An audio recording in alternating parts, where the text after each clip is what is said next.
when I, much later, I was brought to Georgia Tech to have a conference, kind of a debate with other physicists. These are very well-known physicists, highly regarded, older people that had their students there. And we were talking about things. Some of the students were there. They came in and out. We were, looking at equations. We had all this stuff on the big wall there, on the blackboard. And I showed up with this book. This is the only book I had with me. I had maybe another few, but that was my main book. It's called Gravitation. It's a classical book about relativistic equations. It's written by Messner, Thorne, and Wheeler. Those are legends of physics. And it's a brick, you can see. And that's why it's called gravitation. When you pick it up, you know everything you need to know about gravity. And I was going through all the equations, and I could see that the physicists were starting to get upset with me. I was, kind of going through, the way they think of the universal dynamics and the universal expansion and all this. And I finally said, okay, if I understand your model right, and I opened gravitation on page 719, and I said, if this is correct, then the universe is something like this, which they show you after about 1,000 equations. The model for our universe is a balloon with pennies glued to it. So what you do is you take a balloon, you take a bunch of pennies, and a glue gun. And you glue the pennies to the balloon, and the pennies represent galaxies. And then as the balloon inflates, the galaxies move away from each other, generating the universal expansion we observe with the Hubble. It's called the Hubble constant, or the Hubble expansion, and is observed by various modalities, including telescopes.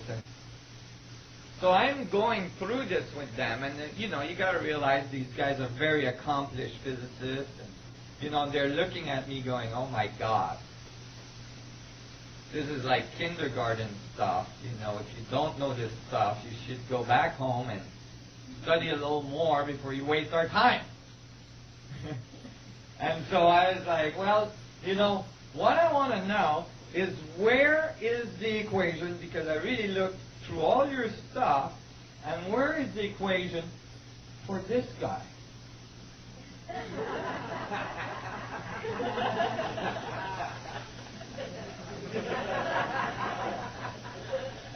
And,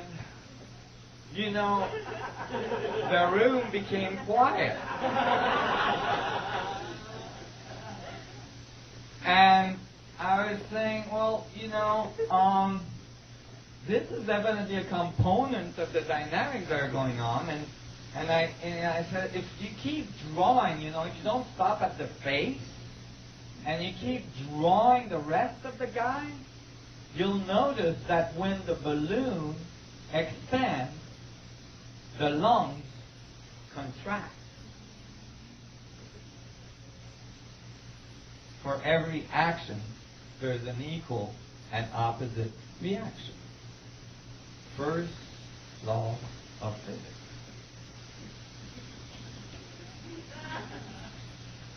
That hurt.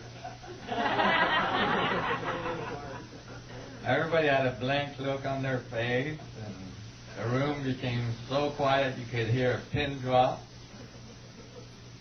And I could see my dear friend and sponsor across the room going, oh, you're doing damage.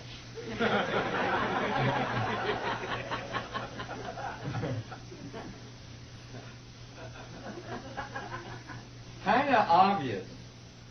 Completely missed. Obviously, if the universe expands, then something is contracting. And that dynamic of expansion would be a feedback, right? Expand, contract, expand, contract. And it would have a very specific topological structure, meaning it would look in a very specific way. It would have very specific dynamics for things to be able to expand and then contract and so on. So, you know, when you think about it, and I was thinking about it for years, if you radiate, if you look at the universe, you find that everything in the universe radiates. What does it radiate in? In the vacuum. The vacuum of space. Well then, the vacuum cannot be thought of as empty, can it? Because no energy is lost, no energy is gained. So if all the suns, all the stars, all the galaxies, all the black holes, everything we see radiates into the vacuum,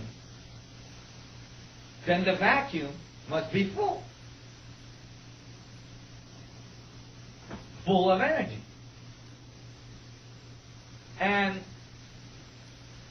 it was clear to me that then the vacuum must be the contractive side of the event horizon, the contractive side of the structure of reality, the part we don't see. Why? Because it's contracting towards infinity, moving away from us. It appears to us as vacuum. So I was puzzled about that, and I remembered my first class of physics.